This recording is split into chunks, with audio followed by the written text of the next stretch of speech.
All right, so I guess we're live. Hi, everyone, and welcome to Cambridge Veritas TESOL Conversations. This is a new series. Last week we had the opportunity to connect with one of the teachers, one of the colleagues from the fraternity. Those of you, excuse me, my voice is echoing. My voice is echoing. One sec. My apologies.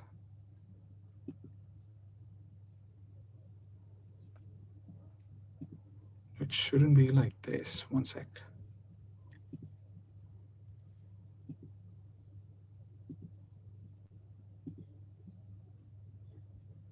Bear with me.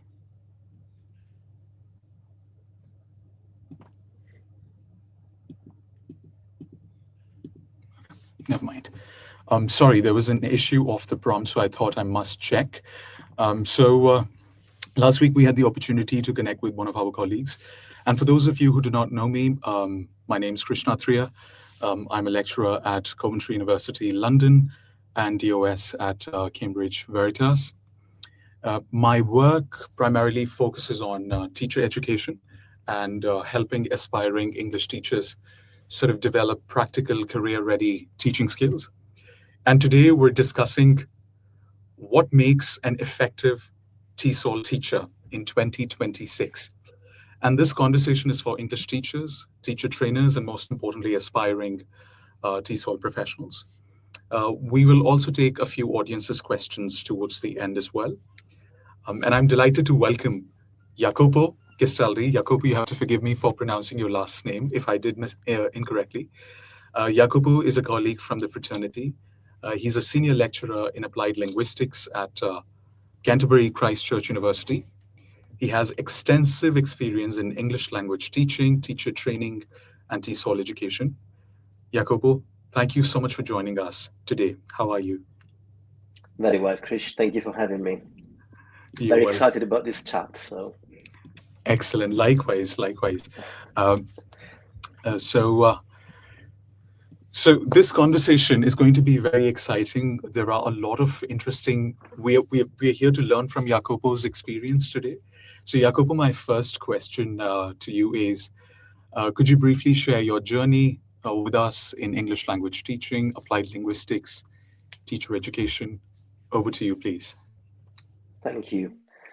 It's been more of a loop than a journey, I guess, between the different aspects that you're mentioning. So my BA was actually in translation and interpreting, and I had no thoughts or even wish to become a teacher at any point, because my mom was a teacher and I wanted to do something different from what my mom was doing. So I got into applied linguistics while working on my BA dissertation, actually, and then my then tutors kind of pushed me to do a master's in applied linguistics, which I did in Edinburgh, and thoroughly enjoyed. It was one of the best experiences, academically speaking, of my life. And after that, I was kind of, well, as a new graduate, you try to decide what to do, what not to do. I moved back and forth between Italy, my country of origin, and the UK. And when I decided to move permanently to the UK with my then girlfriend, now wife, we were doing, small jobs here and there, and she said, "Why don't we do something a bit meaningful?" So we decided to do a volunteering project in India, in Bhubaneswar, in the east of India. So we went for a month to teach English in an orphanage. And actually, I found out that I really, really enjoyed it. I really enjoyed teaching. It was very young learners. I had the younger group of the two. So my students, the children were between 4 and 7, but I really enjoyed it.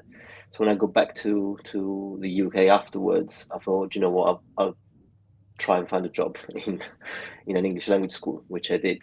And then, so I spent about 10 years in the same private language school in Margate in the southeast of England.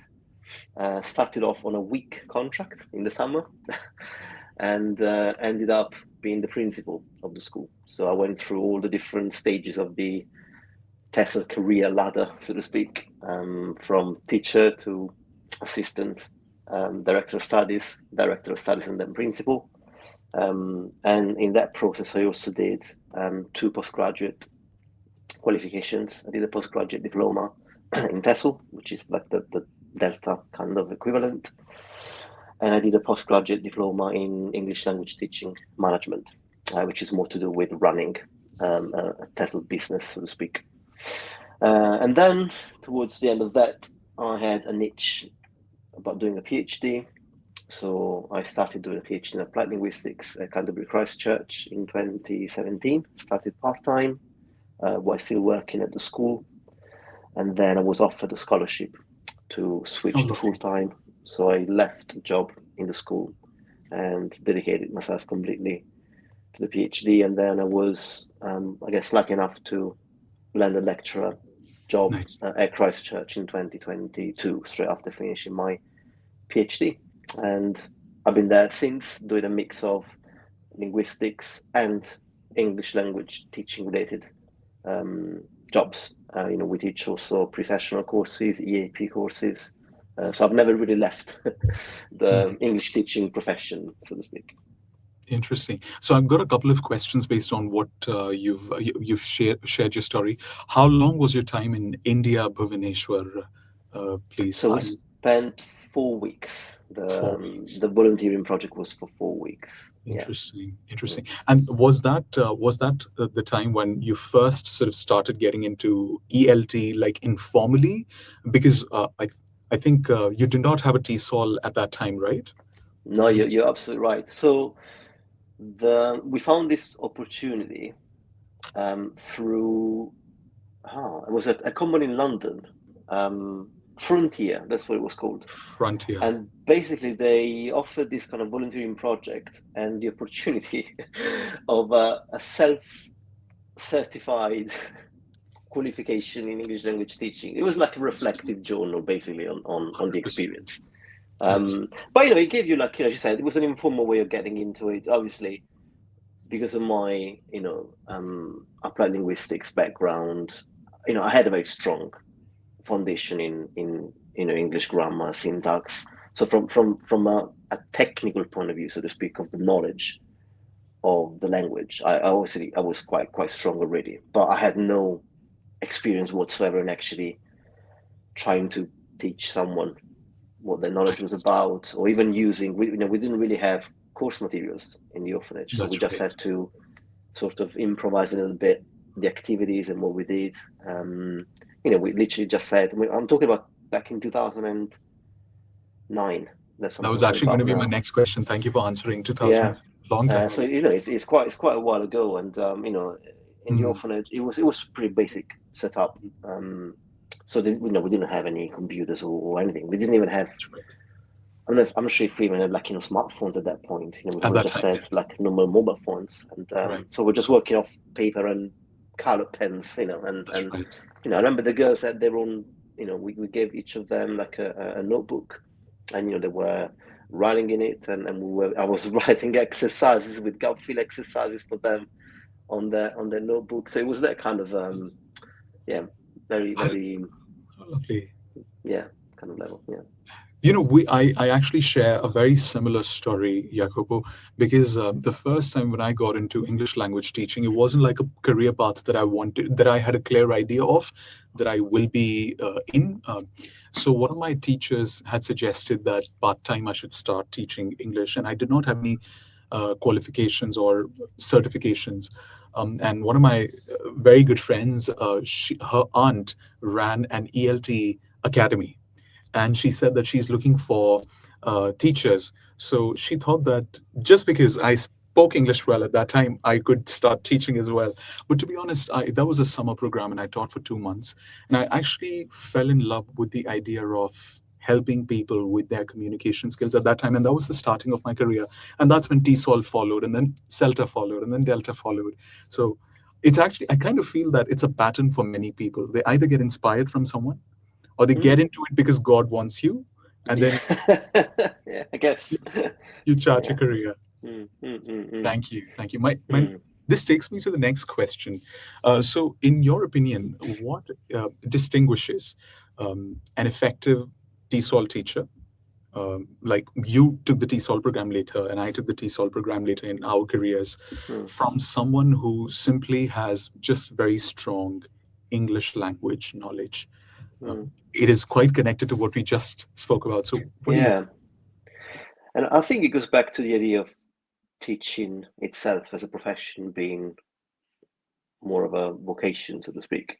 You know, we certainly don't do this for the money, right? I mean, you know, I don't think any EFL teacher has ever become rich, but I don't think that we are in that for that reason either. You know, I think that our starting point, and I think you put that nicely earlier, I think our starting point is we want to help, you know, people. And I think we're starting from a humanist perspective. You know, I think teachers, generally speaking, have got that kind of humanist approach to life. You know, I think that most teachers as professionals share traits like, you know, being empathetic, being compassionate, and being supportive and wanting to help. So I think really that is the main difference between an effective TESOL teacher and someone, you know, who's done, for example, like me at the point where I only did an applied linguistics degree. Okay, I had all the knowledge that I needed. You know, I That's knew right. the English language pretty well inside out, and you know, I knew the nuances and everything. But really, what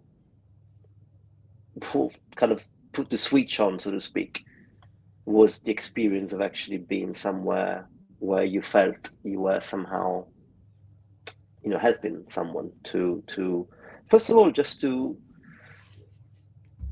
be in a safe space. I think that's the element of that. I had that same experience at Christchurch after Russia invaded the Ukraine. We had an influx of Ukrainian mothers and children in England, and the universities offered free English lessons to Oh, these to the interesting. refugees, and it was the second time in my life after, you know, the experience in Bhubaneswar where I actually felt that that classroom was not just a place of learning; it was actually a safe space. So it was a place where people could kind of, for a little bit, forget about all the, you know, pain and suffering that is in each of everyone's, you know, each of us, you know, and in our lives, and just kind of, you know, feel like they are doing something enjoyable and communal, you know, with the other students, with the teachers, and so on and so forth. So I think that that's the element that really makes a difference between a good teacher, not just a TESOL teacher, any teacher, and a competent, you Expert. know, knowledge person. You know, being able to provide a space where students flourish, and we flourish as teachers. You know, it's a two-way conversation. You know, it's not just teacher teaches and students learn.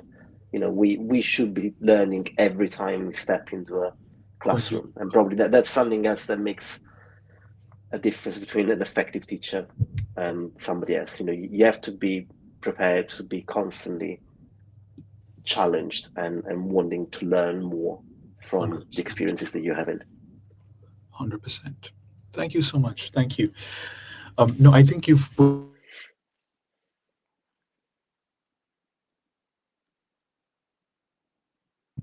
there are so many. I hope you can hear me. I can hear you now again. Yes, you froze for a Perfect. second, but okay. I was just in the statement, especially when you become a new teacher, there are so many palpitations that you go through. So my next question is actually related to common mistakes. In your opinion, what do you think are some common mistakes that newly qualified English teachers make? And what are your suggestions in terms of how can strong teacher them overcome those mistakes or challenges? I think challenges would be a better word. So, Hmm. what do you think? Yeah, probably. I think the main challenge is establishing or embracing a different identity to the one that we normally have. You know, ultimately, when you do like a teacher training course or similar, they talk about this idea of a teacher persona, right? You have to kind of become somehow someone different. Um, and I think sometimes the challenge is that that division is too strict between who you are and who you are as a teacher. I That's think right. maybe finding a symbiotic balance between your own self and your teacher persona is probably the hardest thing. You want to be obviously seen as someone who can guide that classroom and guide the learning and teaching, but you Mhm. don't want to be seen as some kind of distant robot or authoritarian kind of figure that imposes almost the learning onto the students. So I think Mhm. that idea of finding your own voice and your own teaching persona um, can be a bit challenging. And maybe newly qualified teachers or new teachers may go too much one way or the other. I.e., Mhm. they might totally go I'm the teacher, I'm in charge, and Mhm. I'm gonna be in command of everything that happens in this classroom. Mhm. Or on the other hand, they're gonna be like, I'm not a teacher, I'm their friend, and that doesn't work either. There has to be Much a better. good balance between being supportive and being approachable and friendly, but Mhm. also being authoritative and guiding enough that there is learning and teaching happening and not just a pleasant hour conversing in the class. So I think that's probably a good challenge. Maybe like a strong teacher training program should maybe try and support Mhm. newly qualified teachers or new teachers in that process of finding that balance. 100%. In fact, the moment you started talking about not being too friendly, I have a very funny incident to share with you and our audience watching right now. So many years ago, I was watching this class of all adults. It was a teacher training program. Um, and so I was, there, something had happened. It rains a lot in London, so I got 10 minutes late in class. And I used to be quite friendly, like 5 6 years ago in class. When I say friendly, I mean, like you said, it's very important to have that right balance. It doesn't matter if you're teaching young learners or adults, and no matter Mm, what program you're teaching. So one of the students said, we know who to learn to be on time on. And I think that was an opportunity for me to sort of reflect, and also to sort of, I say it in good spirit because it was a good learning curve for me, as a trainer. And I did mention that to the class openly, and it was a face-to-face session, that it's important to have that friendly balance between you and your learners, but at the same time we need to understand that friendliness does not communicate to uh, uh, forgetting the boundaries of our relationship with each other, because eventually I'm not your friend. But it was a good learning curve for me personally, to be mm, honest, to understand that you either don't have to be a completely, like you said, authoritative figure in class, or a completely friendly figure. That balance only comes with experience. absolutely, absolutely. And I think it comes as well when you start teaching. It comes from having good, more senior colleagues That's and right. managers actually, because I do remember also as a manager Hmm. having to navigate between some of the stricter colleagues that, if you like, had feedback from the students as being a bit too much kind of thing and too Hmm. distant, and that maybe sometimes younger colleagues actually that felt, because maybe they were also closer in age, I guess. Hmm. They felt Probably. more like they were almost part of the student Mhm. group than the teacher one. So yeah. Mm, Lovely. So we've just spoken about new teacher challenges, and I think now it's time to slightly talk about a little bit of classroom practice from the perspective of teacher trainers. So my next question is actually, in your opinion, how should a high quality TESOL program balance theory, or for that matter, practical teaching, observation and feedback, or for that matter, reflective practice? So, how do you think a good teacher training TESOL program should balance these things in today's day and age? Hmm. That's a good question. So, as part of when I was working at English language school, we also ran the certificate in TESOL, the training one. And obviously, you are kind of given a structure, of things that you need to cover and bits of assessment that you need to do. And I kind of felt that the main problem with many of these kind of short courses that you haven't actually got enough time to do all of these things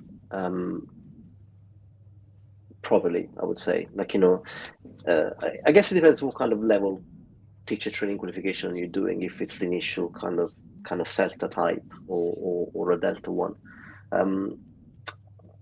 I think teachers should have a strong theoretical knowledge. I do believe that. I mean, ultimately, as I said earlier, the aspects of the authority, so to speak, and I'm not talking about authority as in like being strict or I disciplinarian. understand. I'm not saying authority as in like somebody who can answer questions that are coming from the students in a That's right. knowledgeable way. That's what I mean, obviously.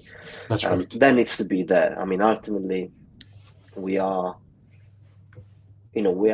paid, and the students pay to learn content as well, right? They want to learn how to speak better, how to communicate better, and I think like there has to be a strong theoretical knowledge there. But as we said earlier, that doesn't. It's not enough, to know things. You have to be able to pass them on. And I think like the most valuable bits in a teacher training program are the actual practice and observation, That's right. feedback, reflection cycle. When I first approached the profession and like knew that I had to do so many hours of observed teaching, was very nervous about it, because you think like oh my god, I mean what's going to happen, what they're going to say, and I found it very useful actually. I found it useful even later on during the diploma, video recording myself and watch me teaching, because like even the harshest of observer would probably not be as harsh as yourself as an observer, so to speak. Mm. They would probably not want to make you feel bad on certain things or offend you, whereas you're observing yourself, you can be very critical and like oh my god, what the hell were you doing there, like Mm. why are you moving so much, or why are you gesticulating so much, why are you using that word so much. So I think that it's important that aspect is given priority. So the practical aspects, but coupled with observations, feedback, and reflection, I think it's really really important. And reflection doesn't stop at how did we do, and what could we do better. But I think reflection should really be extended to what was used in a lesson, and why or why did it not work well. So it's not just us as teachers, but also what we have and what we could find as an alternative sometimes to what we have available to us as instruments. So yes, to be maybe that's something that maybe could be implemented a bit more, like better critical awareness of the tools that we have as teachers, and how to reflect on their not only effectiveness but also appropriateness in terms of the pedagogical aims of our lessons. But as we said earlier, we're not just teaching content, we're also creating a humanistic space for growth. 100%.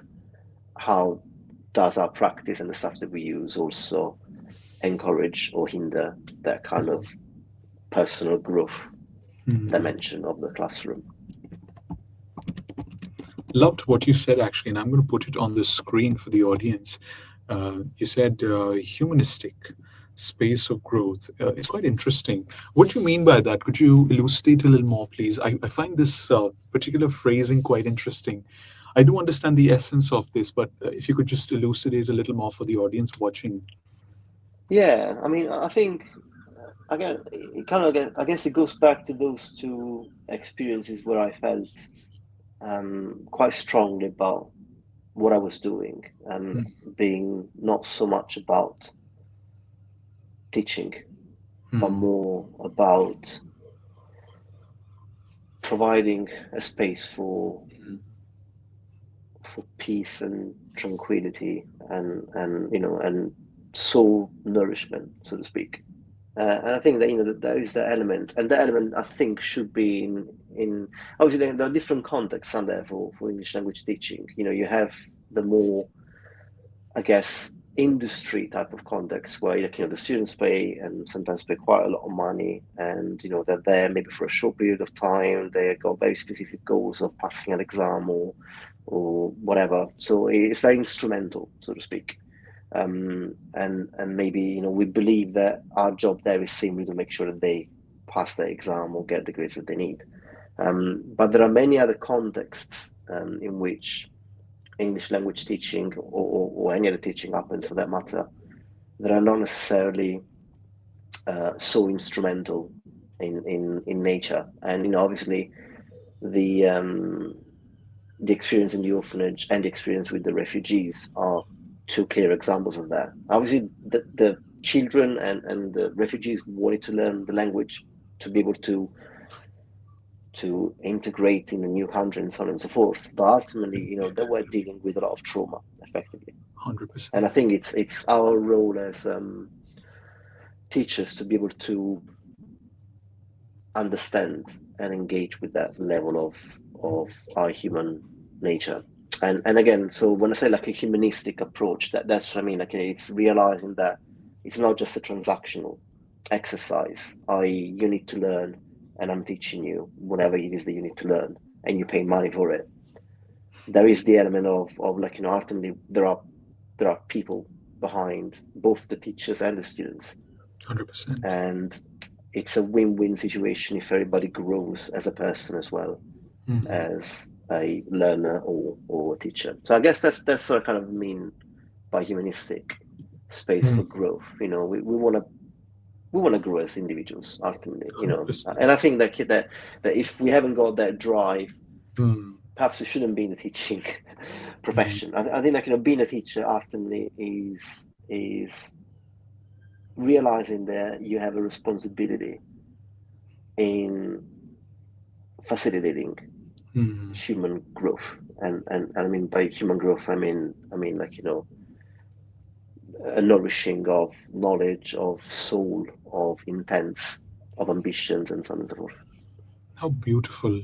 I mean, quite an interesting food for thought. I remember yesterday we were having discussions around AI, and I was quite intrigued with what you said, and I'd love to hear more on that. So we're now going to be looking at themes around culture and teaching material. Jacopo, I know that your research has been around culture. So my next question is actually around that. So I'd like to ask, in your opinion, what role do you think culture should play in English language teaching, and how do young teachers or experienced teachers, how can they avoid stereotypical representations?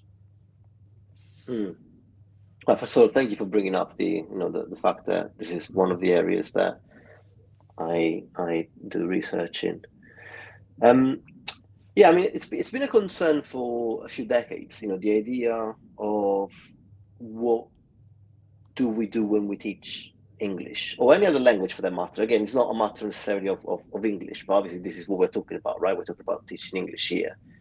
And even back in the late 1990s and early 2000s, you had practitioners and academics that basically were criticizing the industry of English language teaching Okay. as being a kind of be more than just soft cultural power by entities like the British Council or equivalent organizations, but more almost an attempt to So, standardize mm, English and equate it to Britishness or American, as in United States culture.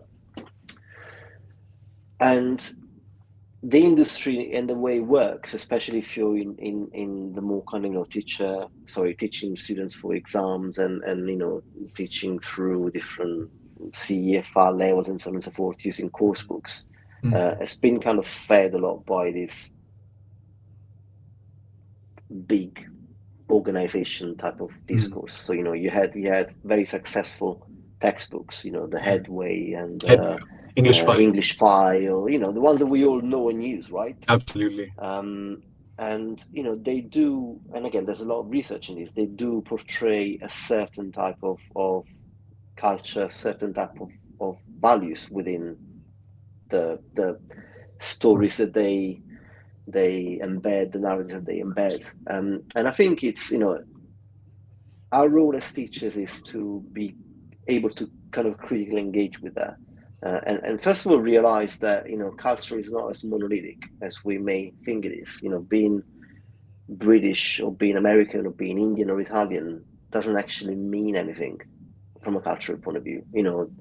The fact that two people share the same nationality on a passport doesn't mean that they would behave, think, and feel the same about almost anything. You can have as many different cultures within a country as you can have kind of, a global level. So I think if we can start from that assumption as teachers, as educators, and understand that, well, there is a certain level of individual cultural uniqueness in each and every one of us, then we can approach the material that we use in that kind of light. And it doesn't necessarily mean that we have to change all the materials that we have, but it does mean that we can make them observation or comment while using it, that kind of make the student also realize that, okay, so this is one possible way of being British, American, or whatever, but it's not the only way. I guess what we don't want is that, all students looking at Britain think that everybody eats fish and chips every day or has, bacon and sausages for breakfast, right? And I'm using rituals and Not kind of everybody's doing that. habits, but that's the same as then thinking not all British love the monarchy or Not all British, absolutely. or are warmongers. It's there are different cultures within Britain, and there are different cultures within the US and Italy and India, Japan, China, whatever you want to look at. So I guess that's probably what I would suggest that people and teachers do. They should kind of, again, critically. I'm going to be using this word critically a lot, I think, today, but they should kind of engage critically with what they have at their disposal, the tools that they have, and these days it's a bit easier than it used to be in 2009 or in the 2010s and so on, where literally a course book would be the only thing that you had access to. I mean, these days we do have access to a lot more through the internet and so on and so forth. And although there are challenges there as well, and I guess we'll discuss that a bit later. It also opens up a lot of opportunities, right? To create their own materials or to choose, a video clip or something which we think would reflect better a situation that we are using in the classroom, whether it's a real life situation like getting on a train and going on a journey or buying your groceries in a shop or whatever. This reminds me, thank you so much for answering it so beautifully. Many years ago, I was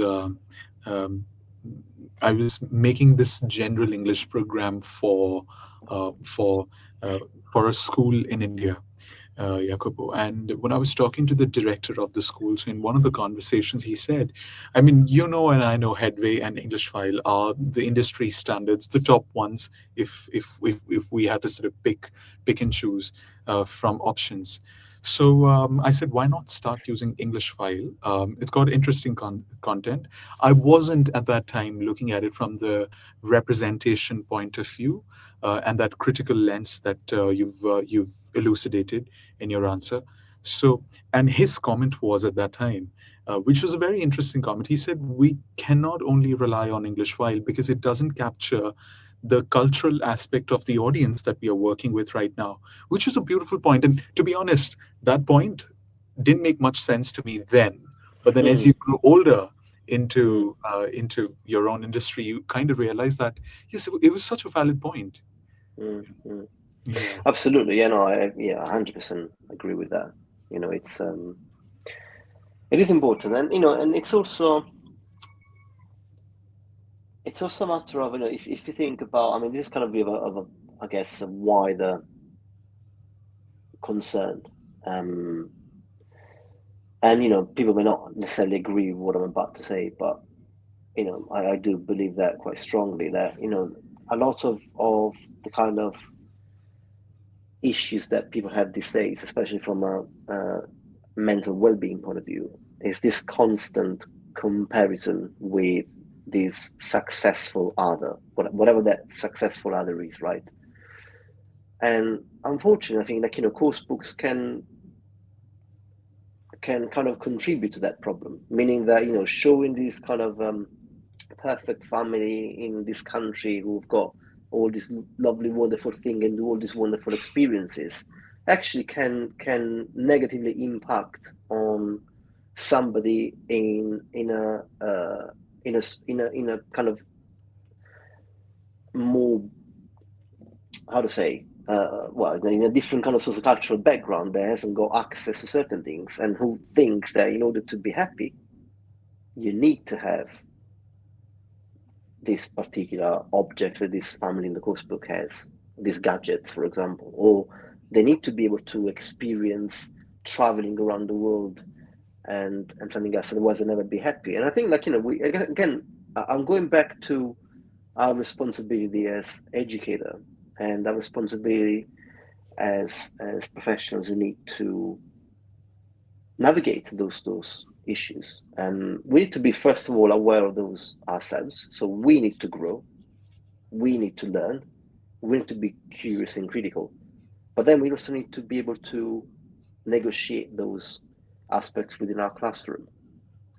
So yeah, totally agree with what your colleague said back then, and yeah, and I'm glad that people have been kind of thinking that for so long.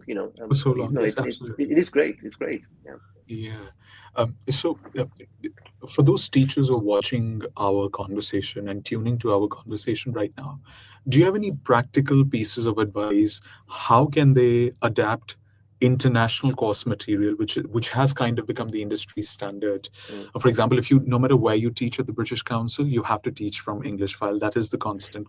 That's what they sell to students as well. So, how can the teachers watching us right now adapt international course material to their local learners, while at the same time connecting it to our foregone statement, what you said, protecting the lesson aims and also representation and learning outcomes as well? Do you have any practical pieces of advice for them, please? I mean, the way I try to deal with that is I would start from what the aim and the learning outcome is. So, do they have to learn how to use the past perfect and past continuous? Is that the goal for today's lesson, or is like, talking about past events? And I think the in a way the easiest thing, which is also the hardest, but it's easier if you approach it in such a way from the get-go with your class, is really finding out what the students can bring to the table. So try as much as possible to use their experiences, their background knowledge, and make that the theme or the topic of the lesson, rather than this random family in this random stereotypical family in a foreign country that you may have never been to and may even never have a chance to go to, right? So I think the good thing that these course books do, and I do believe that there's a space for them. I don't think that they are the evil and should be discarded altogether. They do provide structure. They are pedagogically sound in the sense that they do attempt to scaffold the knowledge from one unit to the other, from one lesson to the other.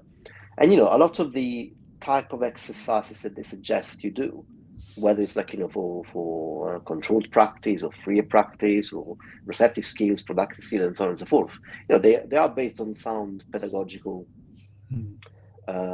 principles and research very often. I think what we can do is strip, so to speak, the kind of cultural situational elements of the course books, go to the core skeleton of the pedagogical and learning outcomes, and build on it with what we actually have in the classroom in our context. That I would say is probably my suggestion. That's the way I try to approach it anyway. It doesn't always work. Sometimes you can't access certain things. Sometimes you haven't got enough time to actually rejig a whole lesson. But again, if it's a working principle, It's a working and principle. if the students as well kind of buy into that working principle and start to almost contribute off their own back ideas and themes and topics, then it makes it, again, first of all, it makes it like a two-way conversation, which again 100%. I think the classroom should be. And then it makes your life a little bit easier because the student brings in the content, the theme, the context, the topic, and Context. you can kind of bring in the content knowledge of whatever grammatical, syntactical, or lexical aspect it is that you are trying to teach them. Not easy, but very, No. very definitely, I True. think, comes with experience. But I think it's an amazing point because just to add to what you said, I think it also helps students build great fluency because then they are used to drawing from the experience whenever they have to talk about something, and especially helps them with public speaking and extempore, I suppose, because the teacher has, in a very subtle way, like you've with the piece of advice that you've mentioned, the teacher has, in a very subtle way, built a habit where whenever they have to talk, they draw their language from the real experiences that they've felt and gone through, which I think really helps with public speaking. Just an extra point that I wanted to mention here. Absolutely. No, that's totally. I mean, can you imagine us here not talking about this, which is our life and interest, but 100%. talking about, I don't know, swimwear or some kind of fashion? Can you imagine how awkward we would sound and be just because it's not our interest, it's not our language? 100%. And I think we need to realize that it's the same for students. They're not all going to be interested in discussing politics or societal issues. Some of them want to talk about fashion and the Absolutely. latest kind of music hit by this Beautiful. particular artist, right? Beautiful point. I was just going to say, and you stole the word from my tongue, and I get really awkward when it comes to talking about politics with my friends. The closest of the closest friends, for that matter, because I feel that's not the context that makes me comfortable talking about, even with my closest friends, for that matter. So I think it's different with different people. So yeah, amazing point. Thank you so much. All right. This question that I have, the next question for you, Jacopo, is the it question of our times today, and this is about AI and technology. So I wanted to know, how are digital tools and AI, ChatGPT, Claude, Gemini, Copilot, in your opinion, how are they changing TESOL today, and which developments do you think should teachers approach thoughtfully? Mm, mm. I mean, that's such a good question because it's such a topical question, and it's also a difficult question to answer because it's so much It's not easy. Yes, fluid and in becoming that that's right. it's hard to stop and consider it. But Mm, obviously, we will try our mm. best.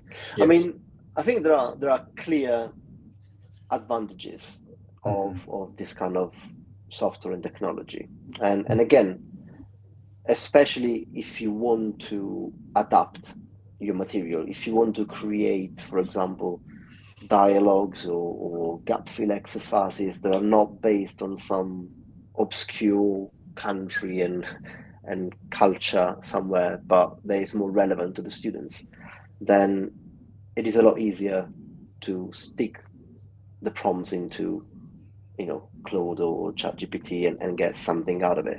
You know, in I said earlier, I used to, when I was in Bhubaneswar at the orphanage, I would write the gap fill exercises in each of the students' notebook, which would take ages. I mean, you can imagine me writing this thing in 5 different notebooks by hand. So clearly there is that aspect that, like, you can do that a lot quicker, and then do it a lot more often as well, right? Because it does save time. The tricky bit there is, and again, I don't think that it's alien to what we've been discussing so far, because I think it's the same principle applied to something different, is to again be aware of how we actually prompt these generative AI systems. So what prompts do we use? Mm. And B, again, to critically assess the kind of content that we get back from them. Because it is pretty well known that, like any of us, any humans, we all got our own biases, we all got our own preferences, and so on and so forth. And ultimately, the Claude, ChatGPT, and so on and so forth are an agglomerate of the most common biases, Sees. opinions, and so on and so forth. Now, Correct. if something is more common, it's not necessarily true or right. Okay, I mean, otherwise, people like Galileo back in the day, who was saying that the Earth is not flat, or the it is the Earth kind of going around the sun and not the other way around, Mm. was wrong. It wasn't wrong. It was still right, even if it was the minority kind of opinion. So we need to be a bit careful in that respect to again vet very carefully what comes out of these generative AI programs. And we're having a little chat yesterday, was saying that there's research coming out in the last 5 years or so where they have actually tested different generative AI platform by using different prompts, and getting very often very stereotypical, Very again, stereotypical. representations of certain cultures, of certain situations, um, and we need to be careful with that. Basically, the same as we would need to be careful with a textbook and what's in a textbook. The same as we would need to be careful with whatever we produce our own heads, which will have their its own biases. It's only biases, We need yes. to be careful. It's all about that. It's all about being, again, critical and critically aware of what it is that we are doing, how we're doing it, why we're doing it, and what kind of possible implications and effects it could have on our Very students. conscious effort, Mm, 100%. It's a very conscious effort constantly, which also end up, I think, eventually helps us, I think, continuously improve, I'd say. Uh, absolutely. I would like to, I'm not sure if you're comfortable talking about it, but yesterday in our conversation, you mentioned about how uh, ChatGPT was given a prompt of a rich Indian family versus a poor Indian family, and how representation and biases were created in the pictures. In fact, when you discussed it, I ended up doing that myself, and I could actually see how relevant of a point it was that you'd mentioned, because it was. Because representation can be of all types. It's only somebody wearing a turban versus somebody who's not, or somebody wearing an Indian kurta, a linen cotton kurta Mm, versus somebody who's not. You know what I'm trying to say?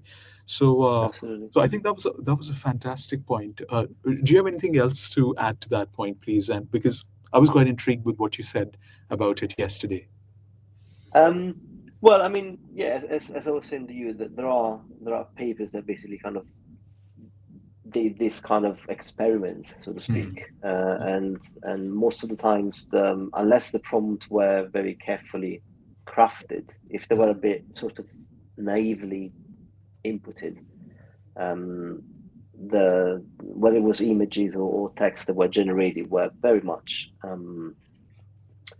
biased in one way or another. And actually, we had this very good discussion at university. So we have this professor, Adrian Holiday, whose whole idea about culture is that there isn't a big monolithic culture, but there are small cultures, so to speak. So he had this exercise in investigating, interrogating ChatGPT about culture. And his position as an academic is a minoritarian one. You know, the majority of academics, when it comes to the cultural communication, would work off, you know, the work of Hofstede and colleagues who had this kind of very monolithic idea of culture. So if you're from a collectivist culture like China or Japan, you will behave in that way. If you're from an individualistic one, Versus individualistic. you will behave in a different way. Now, when this colleague sort of prompted ChatGPT about culture, the first answers were all based on the Hofstede approach to Hofstede's culture. dimension, cultural dimensions. Then the colleague started questioning ChatGPT, and ChatGPT actually admitted that they only used what seemed to be the prevalent kind of, you know, way of looking at culture. But Framework. yes, it is true. There are criticism about that. So again, when we look at technology and AI, neither of them is inherently good or bad. It's what we do with it, right? The only problem with AI compared to more neutral technology, so to speak, like, you know, a smartphone or whatever, is that it has got some kind of statistical grounding in whatever is being produced by us as humans. And as we know, us as humans are biased in very many different ways. And AI does pick up on that, you know, and if you don't question it further, if you stop at the first, if you like, response that you get, you're just going to get the most kind of commonly believed opinion about something. So yeah, these are two examples of how Thank you. a naive engagement with AI is more detrimental than beneficial to our professions, and also again to what then happens in the classroom, of the kind of opinions and ideas that are formed into our students' minds as well. 100%. No, amazing point. Thank you so much for mentioning that. I think it's the fact that you mentioned about Hofstede's cultural dimension and how ChatGPT uses um, uh, in believed frameworks that are working in that particular time and not critically analyzing it can actually lead to the representation and cultural issues, biases that we've just been talking about. Thank you. This leads us to one last question for the day. And this question is, what advice do you have for teachers who want to build a credible and sustainable and internationally relevant TESOL career today? Again, very good question. I mean, I think of the words that you have there, I like the very first one, the credible. I mean, ultimately, as professionals, we survive based on how credible we are, and that is based on, if you like, the sum of all the aspects that we discussed so far. So, do we actually know our content as we should, as each? So, do we have the content knowledge of what it is that we're teaching? But most importantly, are we creating a classroom environment where kind of nourishment and flourishing is actually possible? And I think, especially when the content itself is so easily accessible online and in different platform, I think what would make a difference even more is that kind of humanistic aspect that we were talking about earlier. And I think that's probably the one way of actually building, again, a sustainable career. So showing that we're not just kind of, content transmitters, so to speak.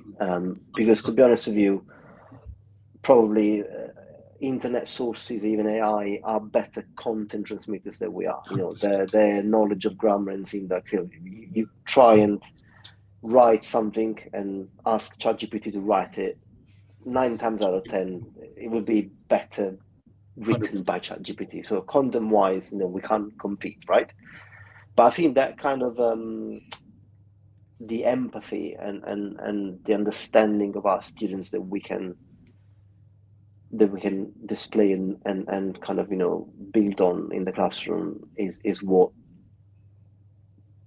AI or technology in general can't really do. Like even the screen that's dividing us now doesn't allow us to perhaps build a deeper, stronger relationship that we could have if we were meeting in person, right? And then perhaps going for a coffee after this talk and 100%. talk about our families and talk about what do we actually do outside of this, right?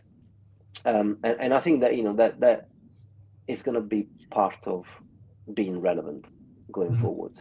Being able to be uh, like a human engagement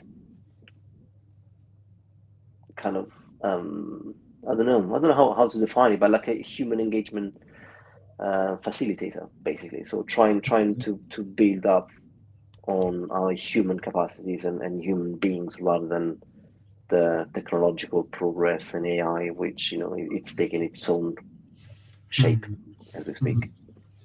Amazing point. And I see how beautifully you have actually connected the answer to this question to what you've been consistently saying since the beginning in the conversation, which I think is great. That humanistic approach, Mm, scope of growth, what you'd mentioned initially, mm, I think that has to that's what kind of makes you unique and um, a language teacher, facilitator, as opposed to, let's say, well, nothing against mathematics teacher, but as opposed to no. teachers of other subjects.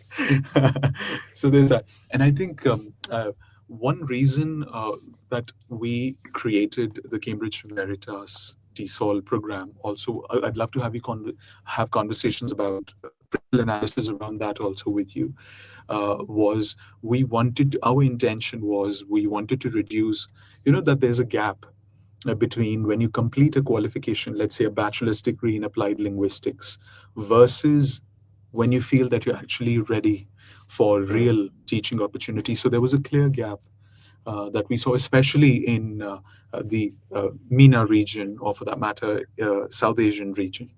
So we decided that alongside training, we will, as a school, focus on building a teaching portfolio for the teachers, like what we generally do on a TESOL or a CELTA program.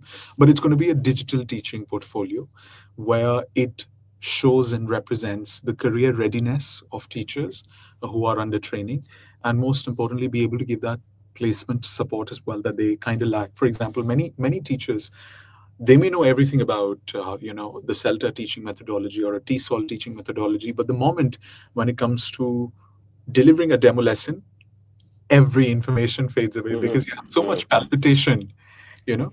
So that was the idea. So my question to you is, what can new teachers do to make themselves more employable today, in your opinion?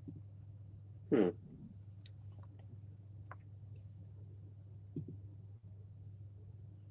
That's a very good question. Make themselves more employable.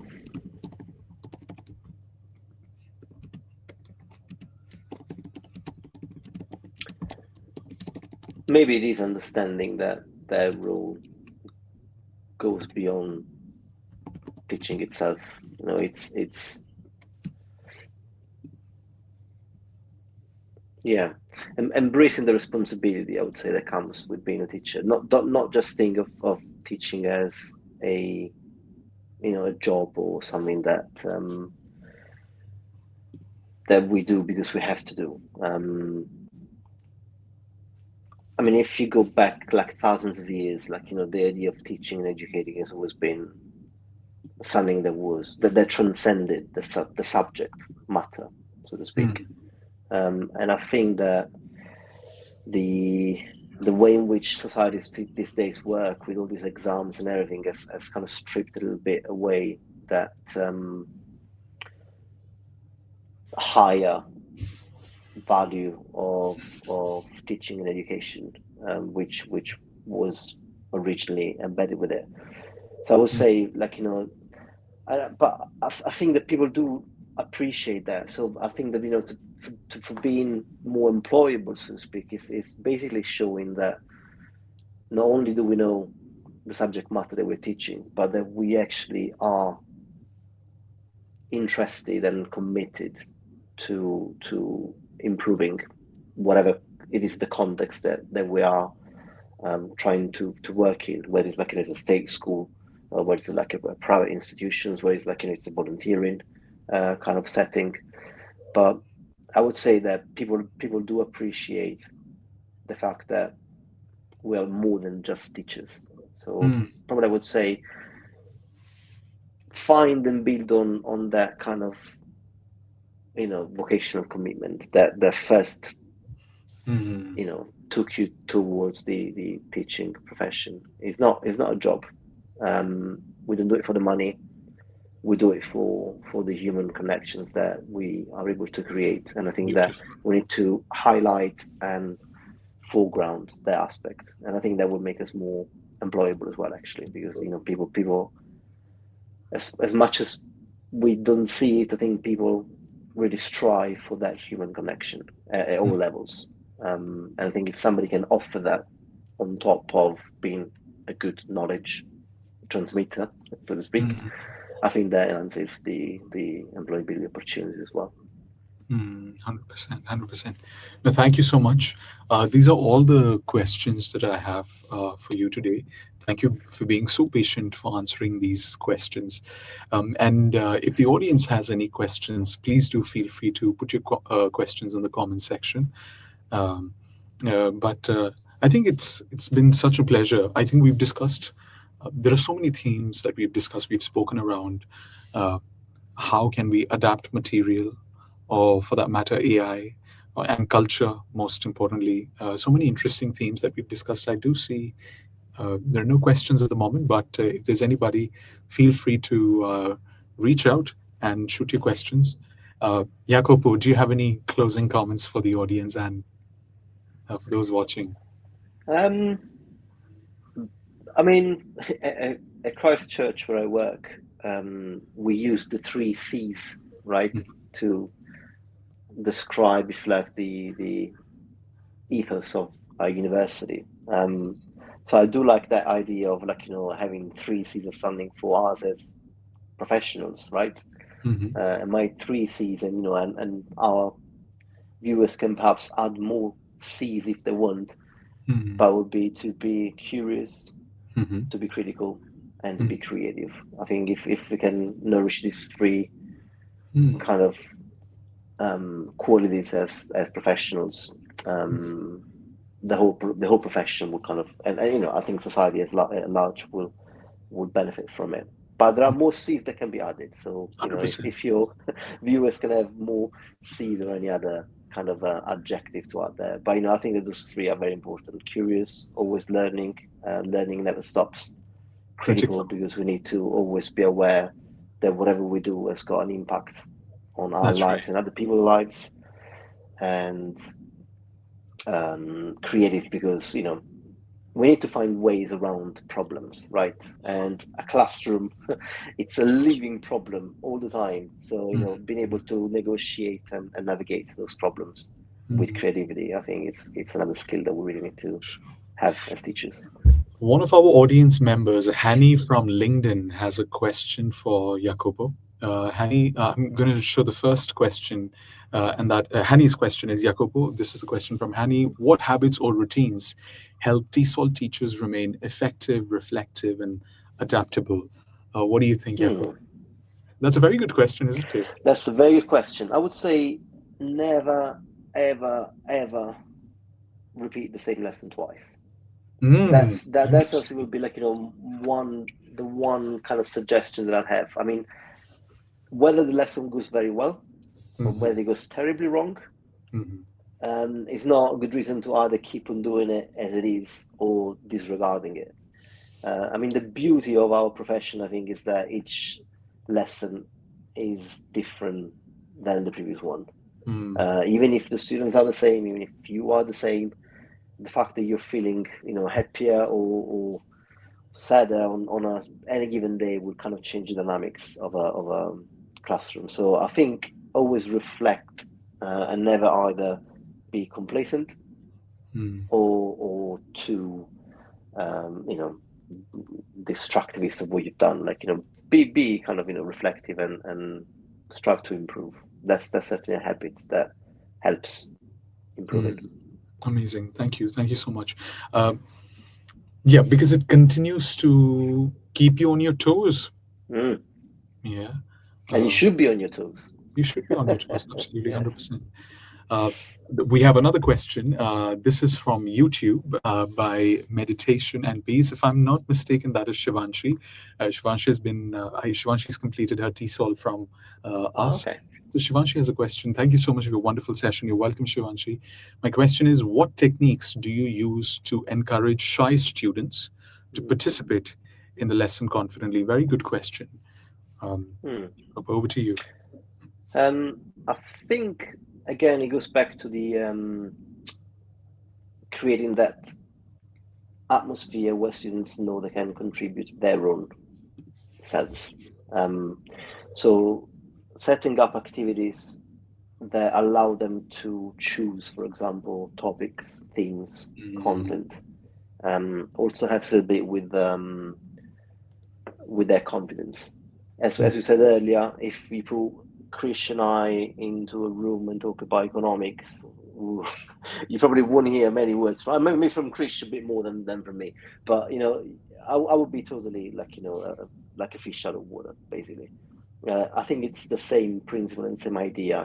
Ultimately we are looking after also the kind of psychological aspects of teaching and learning, right? And I think one of those things, especially confidence, is connected with the idea of whether or not you're talking about something that you care about and that you know something about, you have some interest in.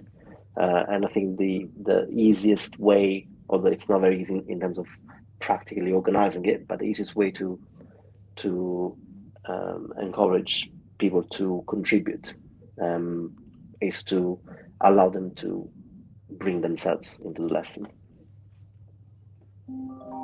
Interesting. Thank you so much.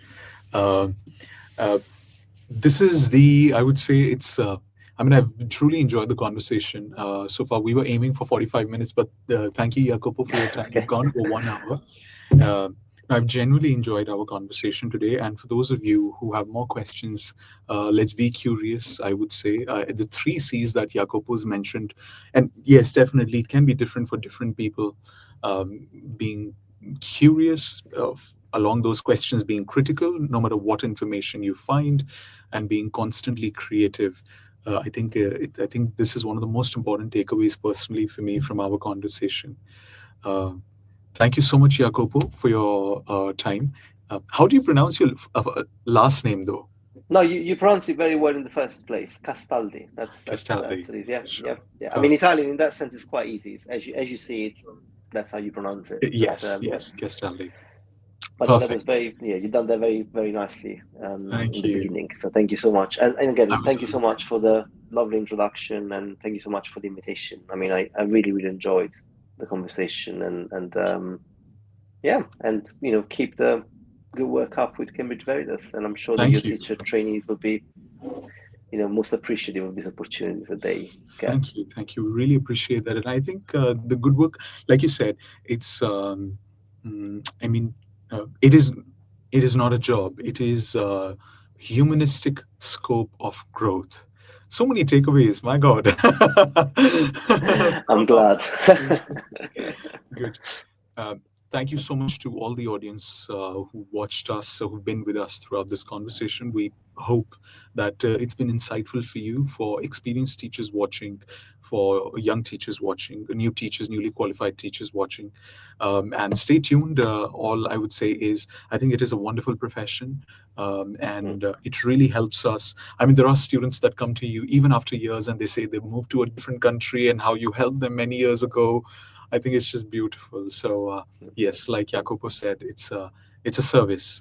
It's not a job, which I think is beautiful. Thank you for your time, Jacopo. Really appreciate it, and Thank looking you, forward Fish, to and keeping in thank you for touch. everyone for being here and attending. Thank you. Yes, thank you, everyone. Bye bye.